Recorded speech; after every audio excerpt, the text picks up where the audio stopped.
같이 기도 드리심으로 수요 예배 드리시겠습니다. 하나님 아버지 참 감사드립니다. 오늘도 저희에게 은혜를 주시려 이 자리에 예배 가운데 우리를 불러 모아 주신 그 하나님의 일하심을 감사드립니다. 우리의 죄된 모습들 있을지라도 언제나 우리가 주님께만 돌이키면 우리에게 항상 놀라운 은혜를 주실 수 있는 그 주님을 이 시간 기억하며 항상 주님 알기에 힘쓰며 주님을 깨닫기에 더욱더 힘쓸 수 있는 저희가 될 수 있도록 인도하시옵소서.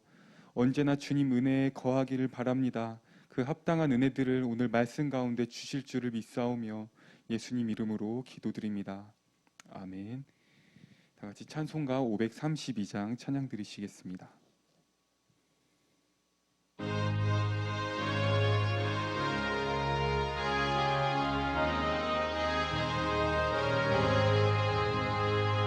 주께로 한 걸음씩 왜 가지 않느냐.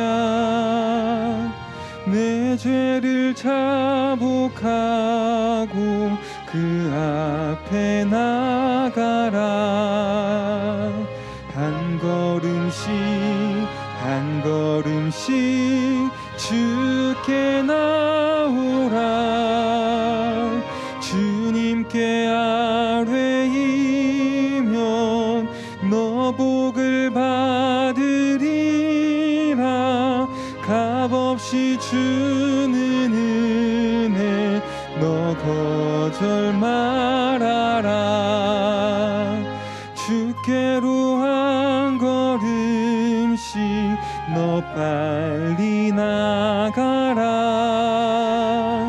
주께서 너를 맞아 내 죄를 사리. 한 걸음씩 한 걸음씩 주께 나오라.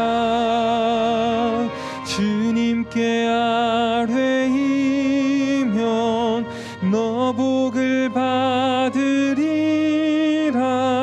값없이 주는 은혜 너 거절 말아라. 주께로 한 걸음씩 주 은혜 받으라. 기회를 잃지 말고 내 마음 정하라. 한 걸음씩 한 걸음씩 주께 나오라. 주님께 아뢰이면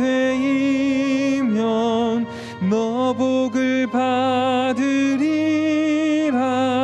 값없이 주는 은혜 너 거절 말아라.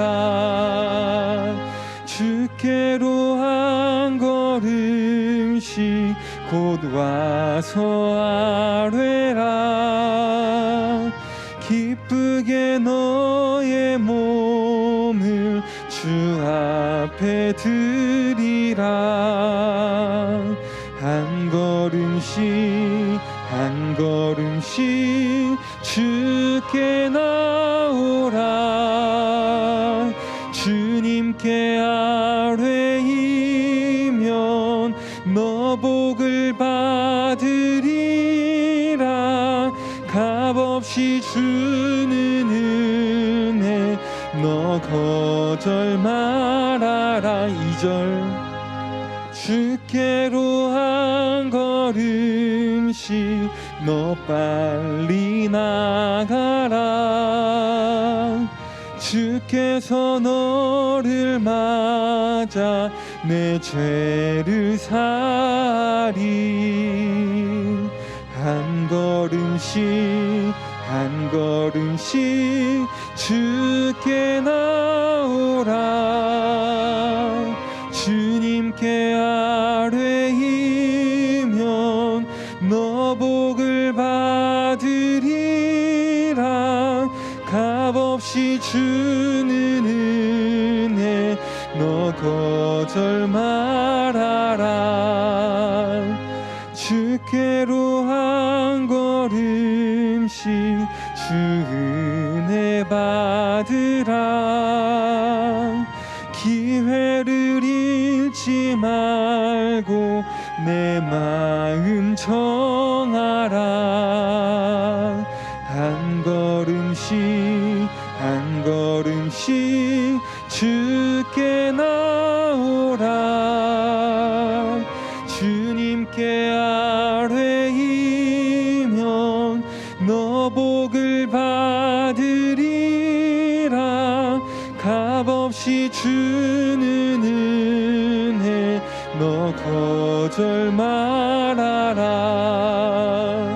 주께로 한 걸음씩 곧 와서 아뢰라.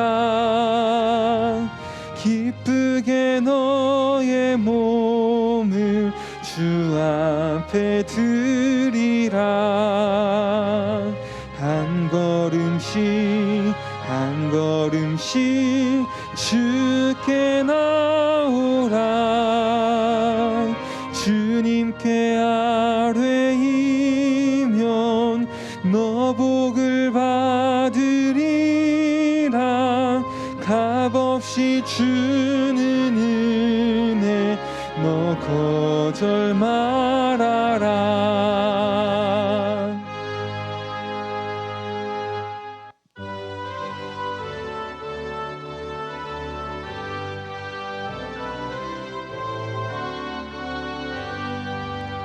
주의 음성을 내가 들으니 사랑한단 말일세.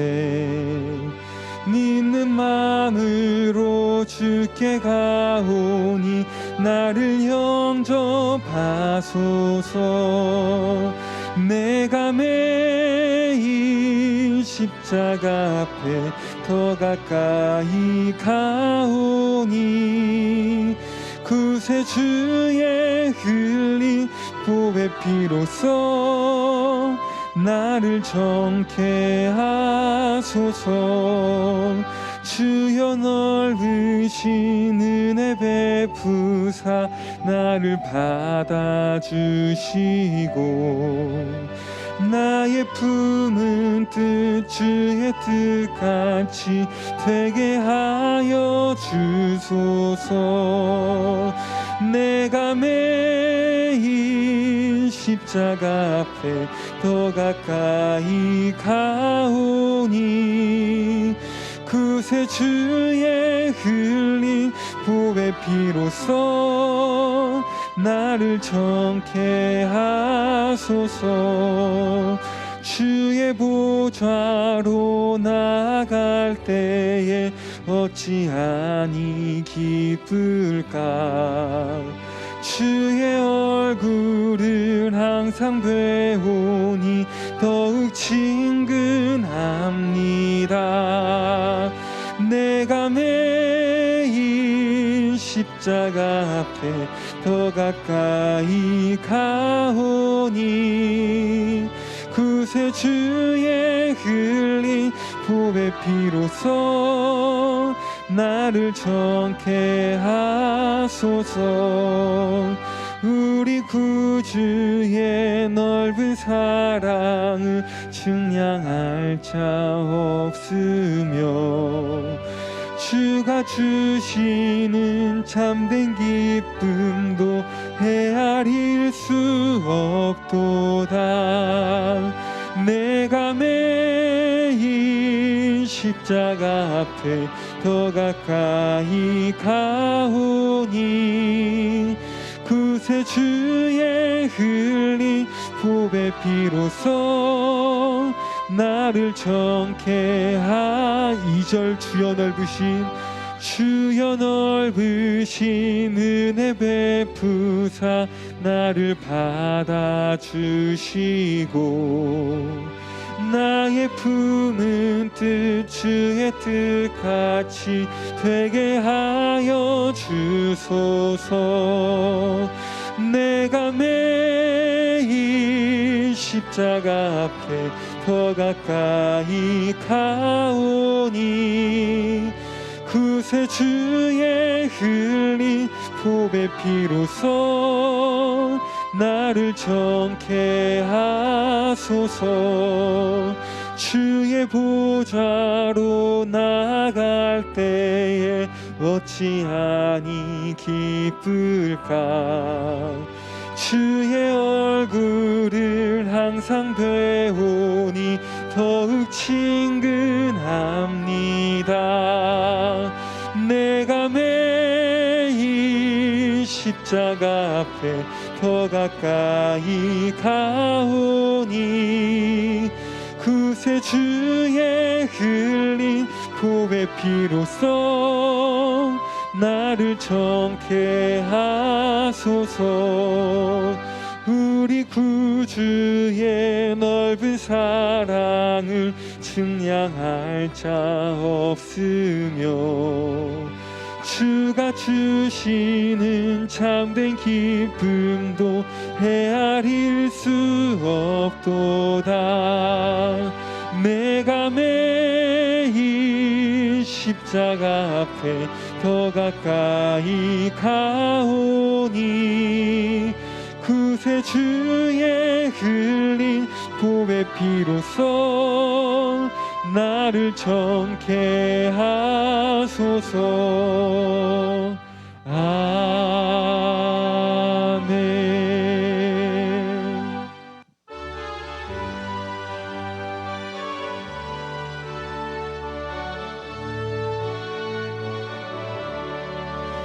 내 모든 소원 기도의 제목 예수님 닮기 원함이라.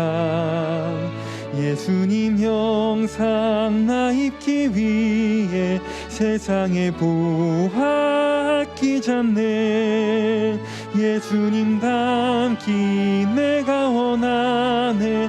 날 구원하신 예수님은 내 마음속에 지금 고도사 주님의 형상인 지소서. 무한한 사랑 풍성한 긍휼 슬픈 자 위로하시는 주. 길 잃은 죄인 부르는 예수 그 영상 담게 하옵소서. 예수님 닮기 내가 원하네. 날 구원하신 예수님은 내 마음속에 지금 고도사 주님의 형상인 지소서.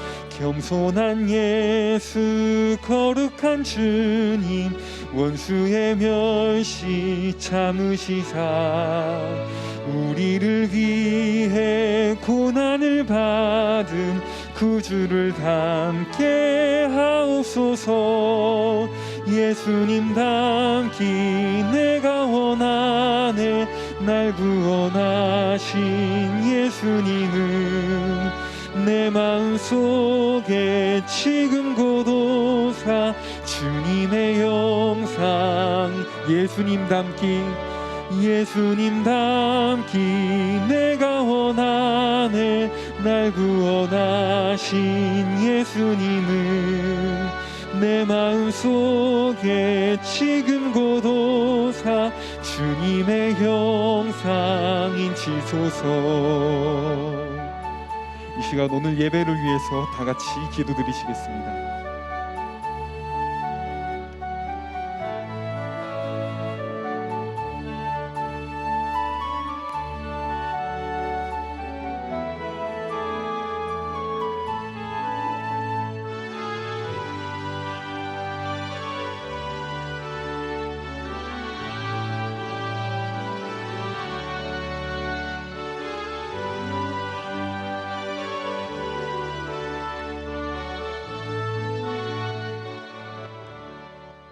하나님 감사합니다.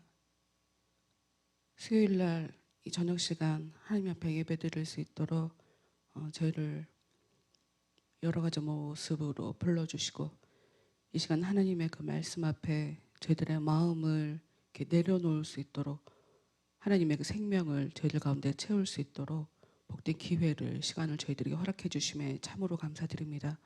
하나님께서 각 사람들 하나님의 그 사랑으로 풍성히 채워주셔서 그들의 영혼이 하나님 앞에 아름답게 새롭게 태어날 수 있는 복된 예배가 되어질 수 있도록 하나님 역사해 주시옵소서.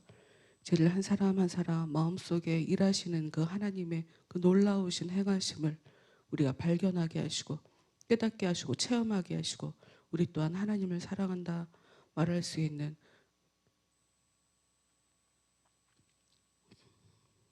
저희 모두가 될 수 있도록 하나님,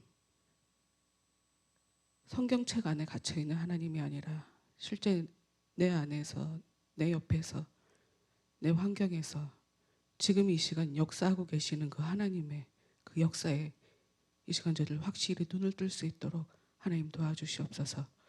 교회에 속해 있는 사람들 한 사람 한 사람 찾아가 주시고 하나님, 그들이 하나님이 없어 하나님의 은혜를 몰라서 필요 이상으로 고생하며 마음고생하며 힘들어하며 살아가는 그 불쌍함에 던져져서 방치돼서 그냥 계속 살아가지 아니하도록 하나님, 그들에게 살 수 있는 새의 길을 열어주시옵소서.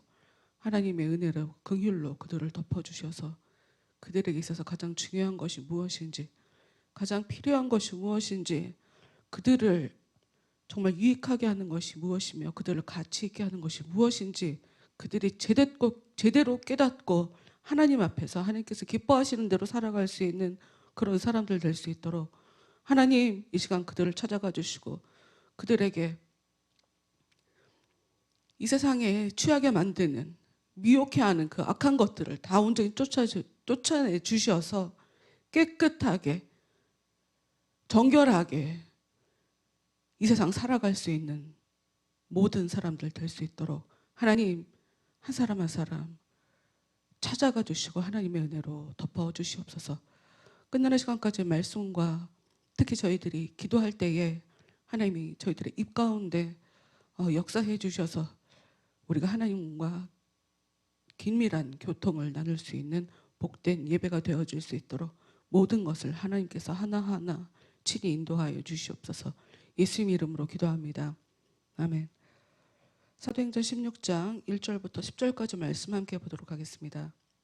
사도행전 16장 1절부터 10절까지 말씀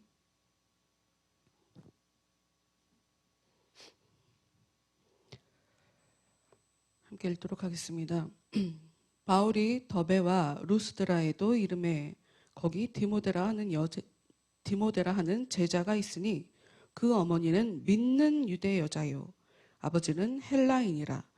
디모데는 루스드라와 이고니온에 있는 형제들에게 칭찬받는 자니 바울이 그를 데리고 떠나고자 할새 그 지역에 있는 유대인으로 말미암아 그를 데려다가 할례를 행하니 이는 그 사람들이 그의 아버지는 헬라인인 줄 다 알미러라. 여러 성으로 다녀갈 때에 예루살렘에 있는 사도와 장로들이 작정한 규례를 그들에게 주어 지키게 하니 이에 여러 교회가 믿음이 더 굳건해지고 수가 날마다 늘어가니라.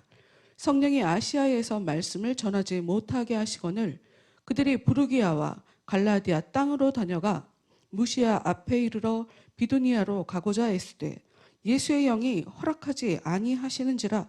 무시아를 지나 드로아로 내려갔는데 밤에 환상이 바울에게 보이니 마게도니아 사람 하나가 서서 그에게 청하여 이르되 마게도니아로 건너와서 우리를 도우라 하거늘 바울이 그 환상을 보았을 때 우리가 곧 마게도니아로 떠나기를 힘쓰니 이는 하나님이 저 사람들에게 복음을 전하라고 우리를 부르신 줄로 인정함이로라. 아멘.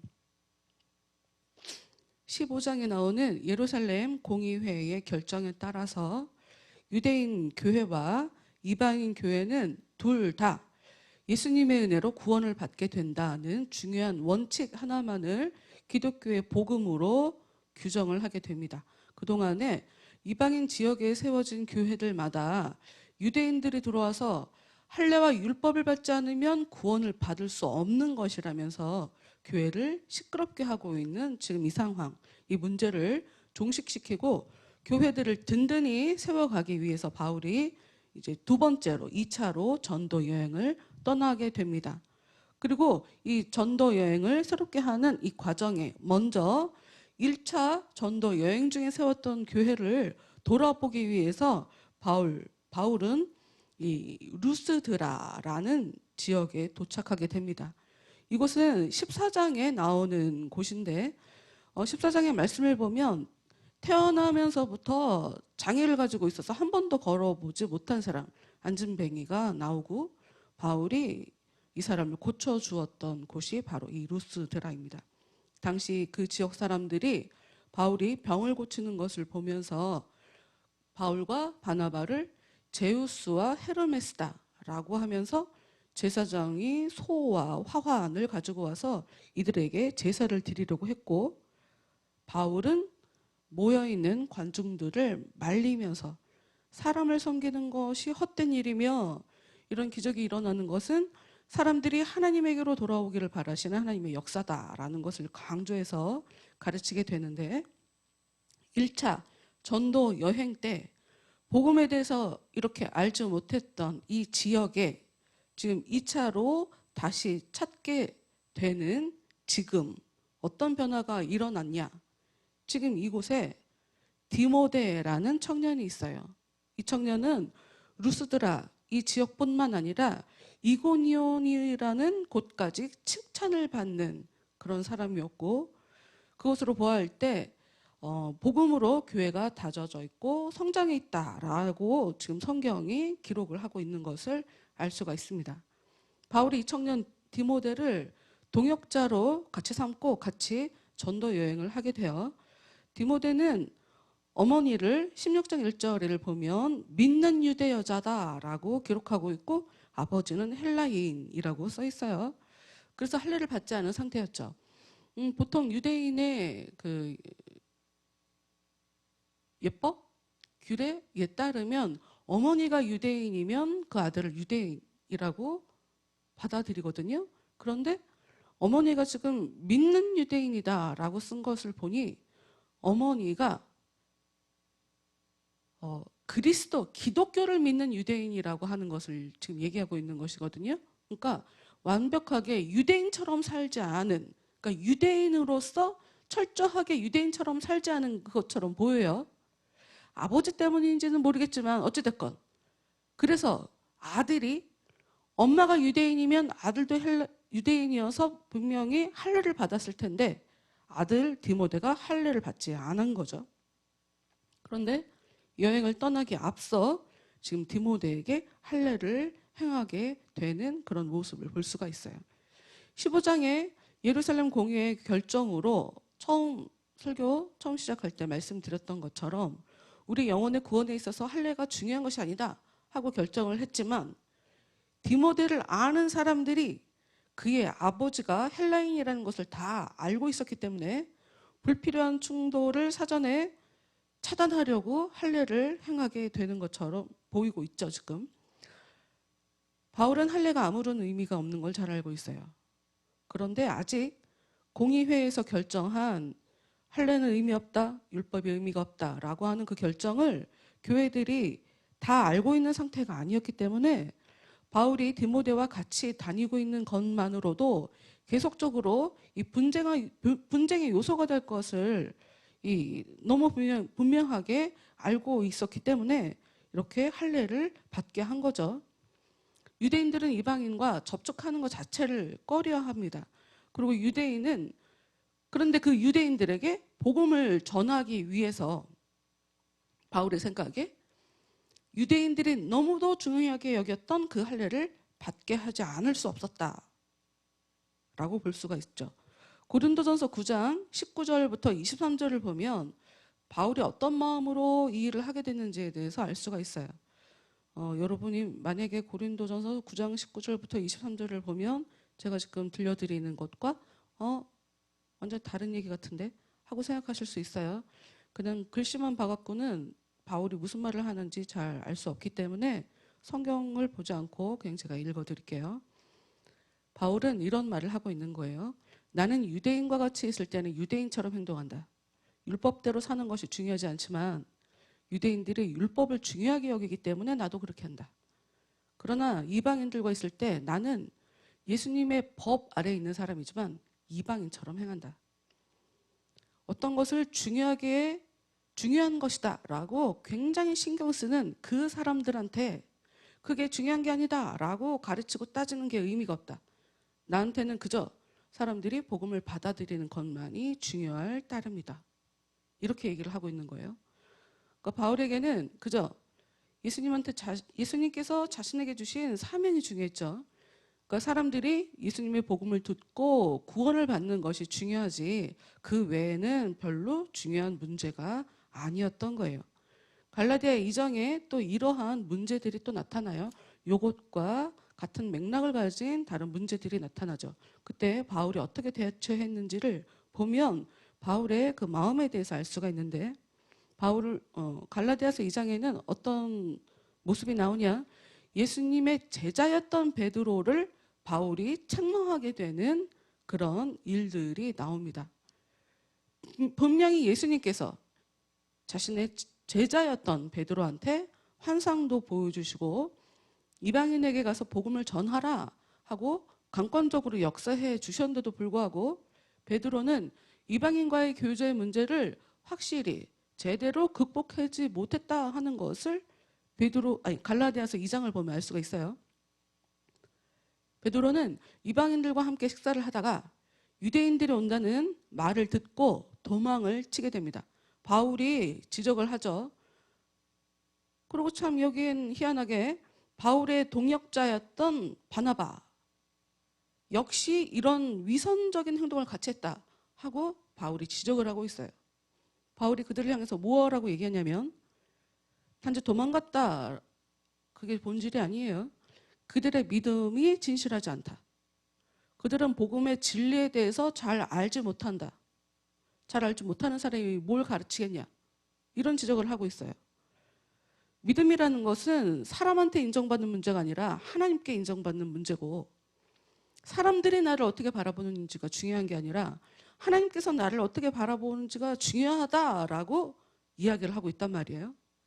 그래서 바울은 그냥 그저 하나님께서 자기한테 맡기신 영혼 구원의 일을 어떻게 잘 감당할지가 중요한 문제지 할례를 받던 할례를 안 받던 뭐 이거 자체가 중요하지 않기 때문에 할례는 중요한 것이 아니다.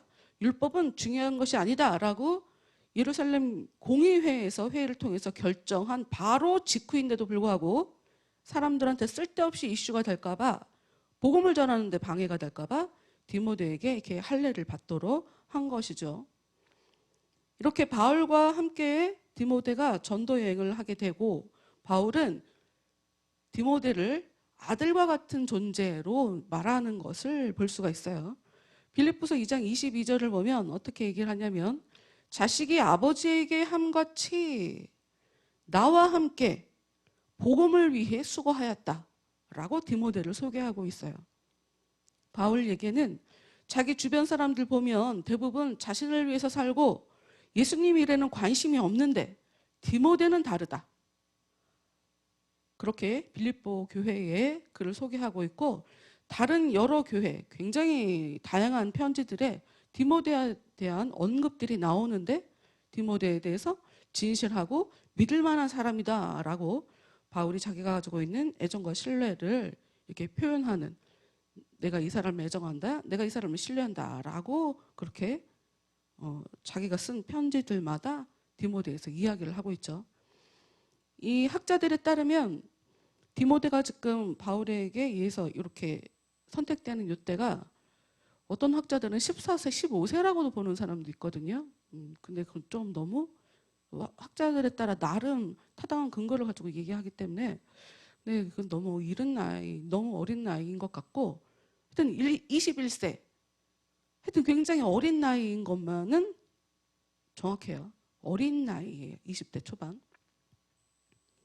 근데 디모데는 이렇게 계속 바울의 복음 사역에 큰 도움이 되는 사람이 되고 후에 에베소 교회의 초대 감독이 돼요. 오늘 사도행전 16장 4절 5절 말씀을 볼게요. 4절 5절. 여러 성으로 다녀갈 때에 예루살렘에 있는 사도와 장로들이 작정한 규례를 그러니까 예루살렘 공의회에서 결정한 결정 사항을 이야기하죠. 그들에게 주어 지키게 하니 이에 여러 교회가 믿음이 더 굳건해지고 수가 날마다 늘어가니라. 바울이 여러 도시를 다니면서 예루살렘 교회의 결정을 각 성에 있는 교회에 알려주게 돼요. 할례, 율법 더 이상 강요하지 마라. 구원은 믿음으로 받는 것이다. 그러자 교회들마다 이렇게 긍정적인 결과들이 나타나게 됩니다. 5절의 말씀 다시 한번 보면 이에 여러 교회가 믿음이 더 굳건해지고 수가 날마다 늘어가니라. 그렇죠. 이방인들이 하나님에 대해서 잘 모르는 이방인들이 교회를 나와봤더니 이것도 해야 된다, 저것도 해야 된다, 여러 가지 문제를 부담을 알려주고 있는 상황이니 골치가 아팠다가 그거 안 해도 된다라고 하니 당연히 사람들은 많아지게 되겠죠. 6절로 넘어가도록 할게요. 6절. 성경을 읽다 보면 이런 부분이 참 재미있는 것 같아요. 저만 재미있는지 모르겠지만 참 재밌어요. 6절부터는 어떤 부분이 나올 거냐면 많은 사람들이요, 신앙생활을 하면서 어떤 계획을 할 때 특히나 하나님을 위한 일을 하니까 그 일이 잘 될 것이다 라고 오해를 하는 경우가 있어요. 보통 사람들이 그러지 않나요? 선한 의도를 가지고 일을 하면 선한 결과를 가져올 것 같은, 사실 그거는 우리 착각이죠. 선한 의도를 가지고 일을 해도 전혀 선하지 않은 결과로 이어지는 경우가 상당히 많아요. 정말 상당히 많죠. 그런데 지금 이 상황 6절부터의 이 일은 하나님을 위해 세운 나의 계획이 하나님의 계획과 다를 수 있다라는 것을 알려주는 그런 말씀이에요. 읽어보도록 하겠습니다. 성령이 아시아에서 말씀을 전하지 못하게 하시거늘. 분명히 바울은 말씀을 전하라 하는 예수님의 사명을 받고 세워진 사람이에요. 더군다나 전에는 교회를 세워도 유대인들이 교회마다 찾아와서 바울을 계속 쫓아다니며 저 사람은 가짜다, 저 사람의 복음은 문제가 있다, 사람들을 충동질해서 바울을 미워하게, 바울을 믿지 못하게, 굉장히 힘든 상황인데 그 모든 것들이 바울이 맞다, 바울의 말하는 것이 옳다라고 이제 본격적으로 사역을 해야 되는 그런 상황이죠. 그런데 성령이 아시아에 가서 복음을 전하려고 했던 바울의 계획을 탁 막아서신 것을 볼 수가 있어요. 하나님은 내가 세우는 계획을 모두 허락하지 않는다 하는 것을 알 수가 있죠. 한 번뿐 아니라 두 번이나 막아서시는 것을 이야기하고 있습니다. 6절, 7절 쭉 읽어보도록 할게요. 성령이 아시아에서 말씀을 전하지 못하게 하시거늘 그들이 부르기아와 갈라디아 땅으로 다녀가 무시아 앞에 이르러 비두니아로 가고자 했을 때 예수의 영이 허락하지 아니하시는지라. 비두니아라는 곳으로 가려고 했는데 예수의 영이 허락하지 않았어요. 그래서 무시아를 지나서 드로아로 갔죠. 그런데 8절 밤에 환상이 바울에게 보이니 마게도냐 사람 하나가 서서 그에게 청하여 이르되 마게도냐로 건너와서 우리를 도우라 하거늘. 드로아로 내려갔는데 거기도 소아시아 지역이었거든요. 거기도 아니라는 거죠. 마게도냐 사람이 건너와라, 우리를 도와라 라고 하는 그런 환상을 바울이 보게 돼요.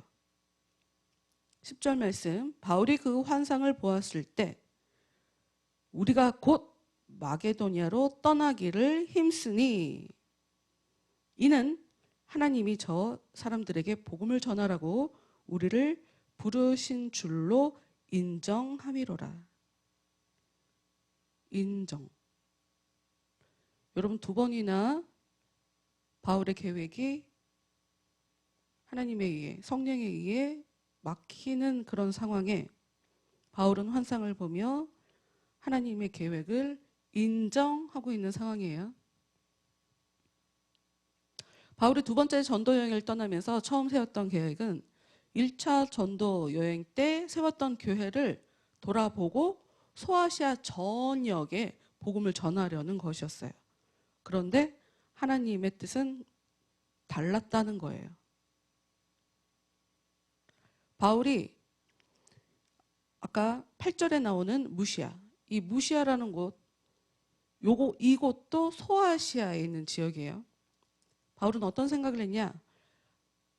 이 아시아를 복음화하게 되면 인접한 유럽에 복음을 전할 수 있는 좋은 기회가 될 것이다.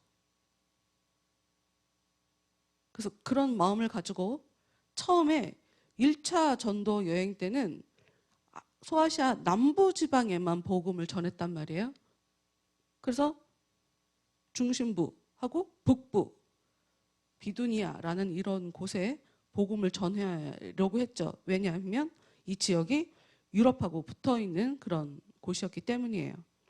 그래서 복음을 확장하는데 아주 중요한 교두보의 역할을 하게 될 것이다 하고 아주 효과적인 것 같고 아주 합리적인 것 같은 그런 계획을 바울이 세웠지만 하나님의 계획은 더 컸고 그래서 바울이 세운 그 계획을 방해를 하신 거예요.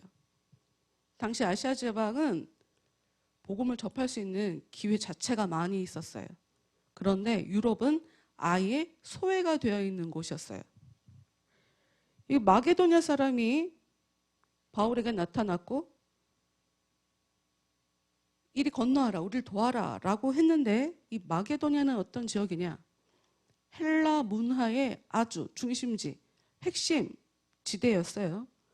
당시 로마에 의해서 모든 국가가 정복되고 하나의 통일 국가로 만들어지고 있는 상황이었죠. 당시 시대가. 그런데 문화는 아직 헬레니즘의 영향을 받고 있었어요. 하나님의 계획은 무엇이냐?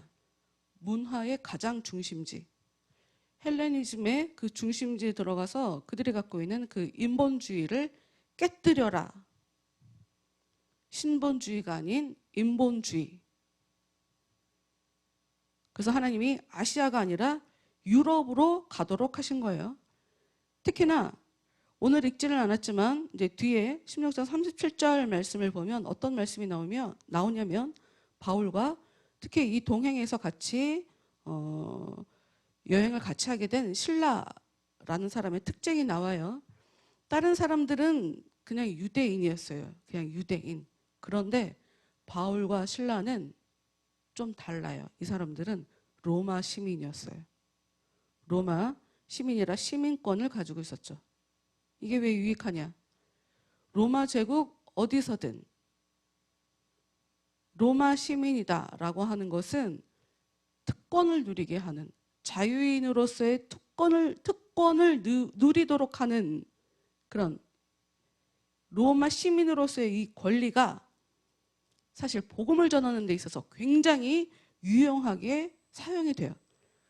특히 21절을 한번 다 같이 보면 사도행전 16장 21절 이 되게 굉장히 좀 참 아이러니하고 재밌다 하는 부분인데 21절이 로마 사람인 우리가 받지도 못하고 행하지도 못할 풍속을 전한다.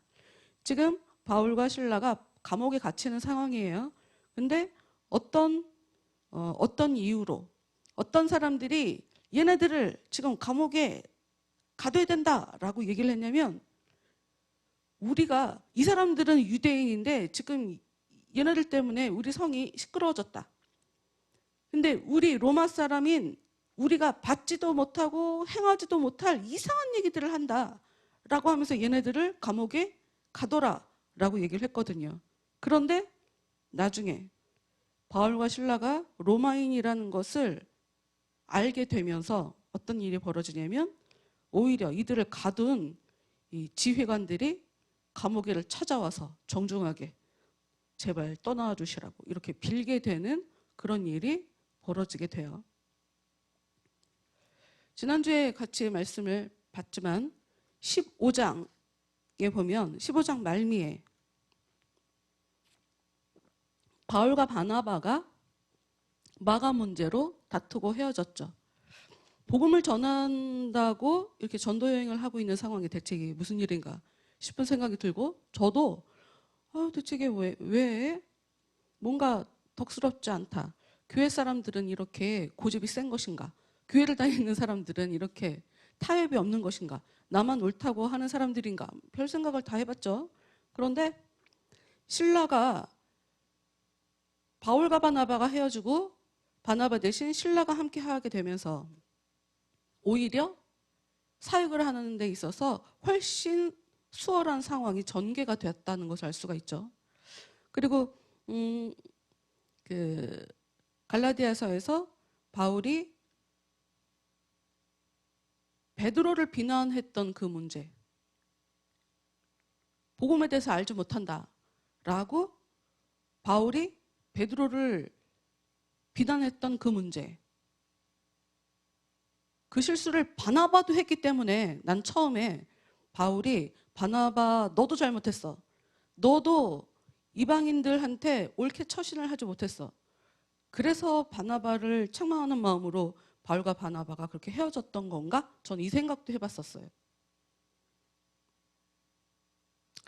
그런데 말씀을 보면서 계속 느끼는 건 이 헤어지게 되는 것도 이게 하나님의 역사 가운데서 일어난 일이다 하는 것을 알 수가 있어요.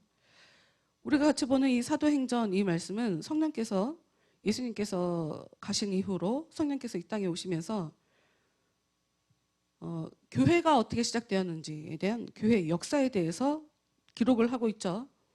그런데 처음 1장부터 교회 안에 계속적으로 어떤 문제들이 끊임없이 나타나고 있다는 것을 알 수가 있어요. 근데 그때마다 새로운 인물들이 세워지는 것을 성경에 기록하고 있어요. 예수님의 제자였던 가룟 유다, 12명 중에 가룟 유다, 그 사람이 예수님을 팔고 난 이후에 죄책감 때문에 자살을 하게 되죠. 그래서 한 자리가 비니까 그 빈 자리를 마띠아라는 사람을 세워서 그 자리를 채우는 것이 1장에 나오고요. 그리고 6장을 보면 교회 안에서 헬라 사람들 과부도 도와야 되고 히브리 사람 과부도 도와야 되는 이 구제 문제 때문에 교회가 막 시끄러워진단 말이에요.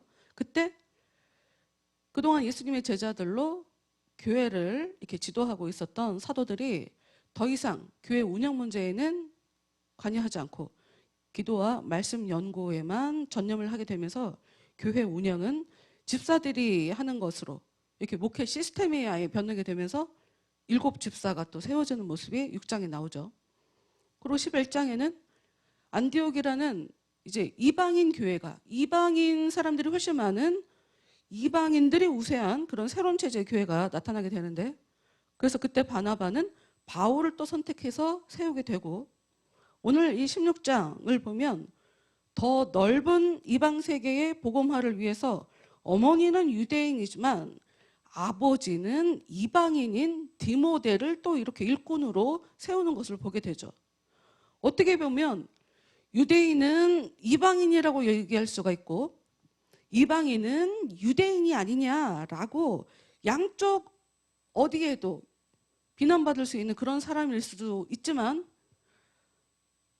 그래서 굳이 하지 않아도 된다고 이렇게 합의까지 본 할례를 받도록 하면서 이 디모데를 세우죠.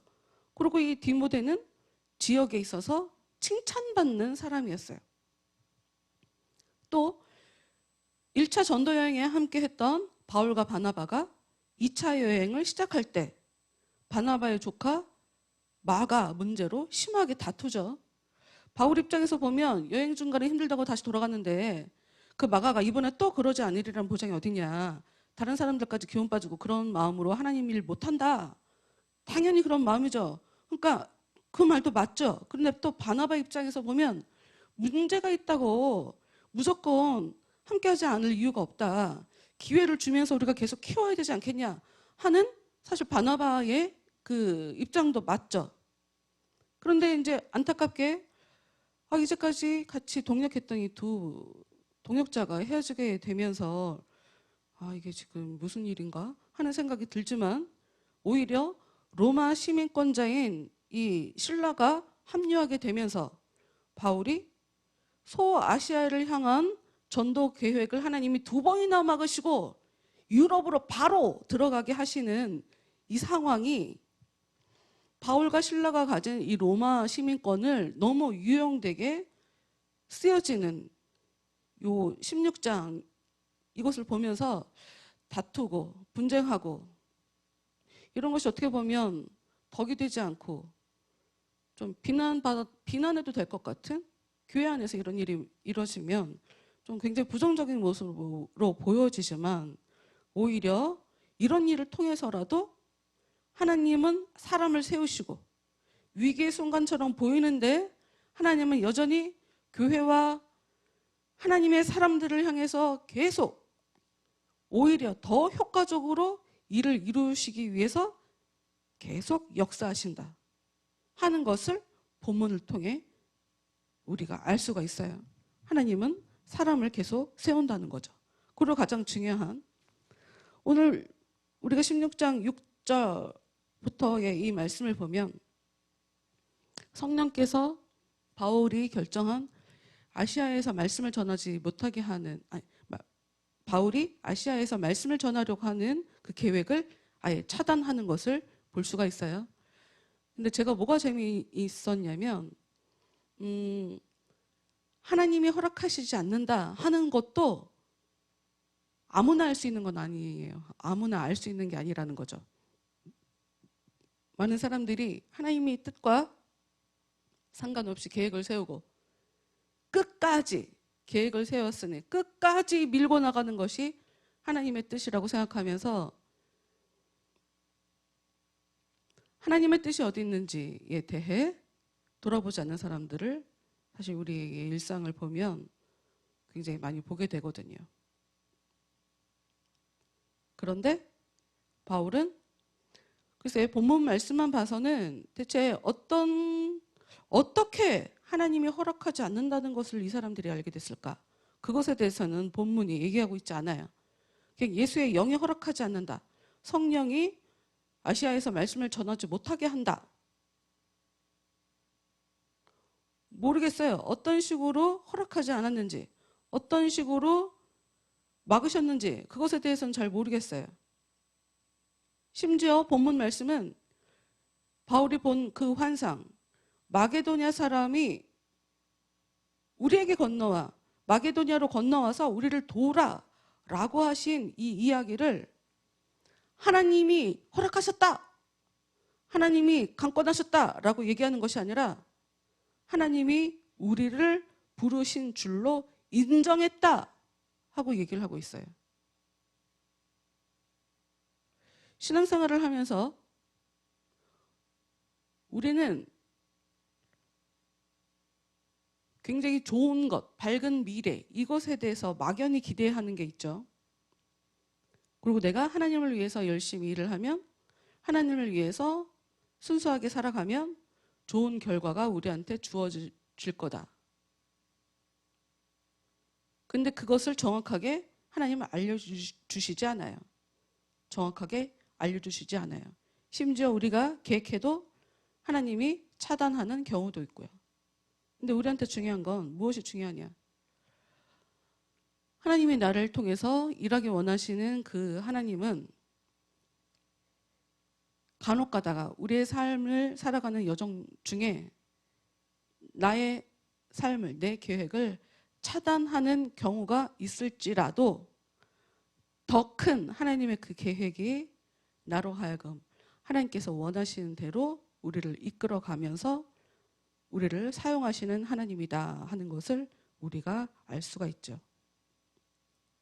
개인적으로 저는 이 말씀을 보면서 특히나 이 디모데를 보면서 나는 여러분들이 디모데처럼 살았으면 좋겠어요. 무슨 말이냐? 디모데는 바울에게 칭찬 듣는 사람이었고 각 교회들마다 칭찬을 듣는 바울에 의해서. 왜 자식들 키우다 보면 10손가락 깨물어 안 아픈 손가락이 없다라고 부모들이 얘기함에도 불구하고 덜 아픈 손가락, 더 아픈 손가락 있다고 보통 그런 얘기를 하죠. 성도들도 마찬가지인 것 같아요. 바울이 참 다른 사람, 주위에 굉장히 사람들이 많았을 테고, 특히나 이 디모데는 마가의 자리에서 사역을 하게 되거든요. 바울 주위에 사람이 많았지만 내 주위에 사람들이 많지만 디모데 같은 사람이 없다라는 평가를 한 사람이었었어요. 이상한 목사님들 많죠. 알아요.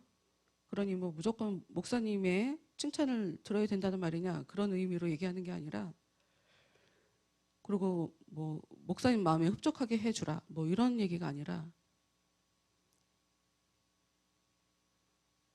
우리가 하나님 앞에 사랑받는 것, 그것을 어떻게 알 수 있냐? 사람들의 칭찬을 듣기 위해서, 사람들의 평가를 듣기 위해서 애쓸 필요는 없지만, 그러나 하나님은 사람들을 통해 하나님이 갖고 계신 그 사람을 향한 마음을 사람들을 통해 표현한다는 것은 우리는 알 수가 있어요. 바울도 자신이 전한 복음이 이 예수님의 제자들에게 인정받기까지 상당히 긴 시간이 걸렸지만, 이렇게 긴 시간을 통해서라도 네가 맞다라고 하는 인정을 받게 되고, 너를 우리가 사랑한다라는 또 그런 평가를 받게 되는 그런 기록들을 우리가 성경을 보면서 알 수가 있죠. 하나님을 위해서 하나님의 사랑을 받으며 하나님을 향해서 신앙을 갖고 살아가는 사람이 믿는다고 하는 사람들에게 좋은 평가를 듣지 못한다. 그거는 깊게 좀 돌아봐야 될 필요가 있다는 거예요. 디모데는 바울에게 칭찬 듣는 사람이었고, 그래서 바울이 사역이 끝날 때까지 지속적으로 함께, 편지를 보면 바빠요. 여기 갔다 저기 갔다 굉장히 바쁘게 일에 쓰임 받더라고요. 그렇게 좀 사랑받는, 사람들에게 사랑받는, 그리고 목회자의 눈에 볼 때 이 사람이 하나님의 사업에 굉장히 유용한 사람입니다. 이런 평가를 할 수 있는, 이 사람이 하나님의 사역에 굉장히 도움이 되는 사람입니다 하고 평가를 듣는 그런 사람, 그런 여러분들이 되셨으면 좋겠다 하는 그런 권면의 말씀을 드리고 싶고, 그리고 이 바울이 전도하려고 하는 상황에 자기가 계획을 세웠지만 하나님의 더 큰 계획이 바울의 굉장히 합리적인 것 같고 너무 자연스러운 것 같은 그 계획을 차단하더라. 그런데 그게 무조건 차단하는 것이 아니라 바울을 더 효과적으로 쓰임받게 하기 위해서 그가 갖고 있는 계획도 차단하는 모습을 이렇게 성경을 통해 보면서, 우리가 어떤 일을 계획을 했는데 그게 뜻대로 되지 않는다고 해서 성급하게 실망하거나 속상해할 필요가 없다 하는 생각을 우리가 할 수가 있죠. 우리한테 가장 중요한 건 하나님이 나를 어떻게 쓰고 있느냐가 중요해요. 바울이 사람들의 칭찬을 받는 디모데를 하나님의 일에 이렇게 세우는 것처럼, 또 전혀 생각하지 못한 신라를 억지로 이렇게 분쟁이 일어나고 싸우는 것 같은 이런 상황에 바울 옆에 붙여서 또 이렇게 쓰시는 것처럼, 그리고 내가 계획을 세웠지만 그것을 차단하면서까지 하나님께서 자신의 계획에 이 바울과 실라를 데리고 가서 사용하시는 것처럼, 하나님이 우리를 지금 어떻게 쓰시는지 우리의 인생에는 그것이 정말 중요한 것이죠. 왜냐? 하나님은 자신의 자녀들을 사용하세요. 쓰세요. 그리고 그것에 대한 대가로 사랑을 주시고 은혜도 주시고 복도 주시고 하는 것이지, 하나님이 일에 쓰임받지 않으면서 복 받는 길은 없습니다. 그런 일은 없어요. 그리고 하나님의 은혜는 우리의 영혼을 이렇게 보호하는 보호막 같은 굉장히 중요한 거예요. 그리고 하나님의 은혜를 아는 사람이 하나님의 은혜는 이렇게 받는 것이다. 하나님의 은혜는 이런 것이다. 라고 이야기하는 것. 그게 바로 하나님께 쓰임 받는 거거든요. 그러니 이 시간에 우리 같이 말씀을 들으며 여러분 개인적으로 깨달은 것, 하나님 저에게 더 은혜를 주세요. 제가 하나님께 쓰임 받는 사람이 되게 해주세요. 그리고 하나님, 제가 어떤 계획을 세울 때 그것이 혹시 실패하더라도 성급하게 속상해하지 않고 하나님의 그 계획대로 저를 좀 사용해 주세요.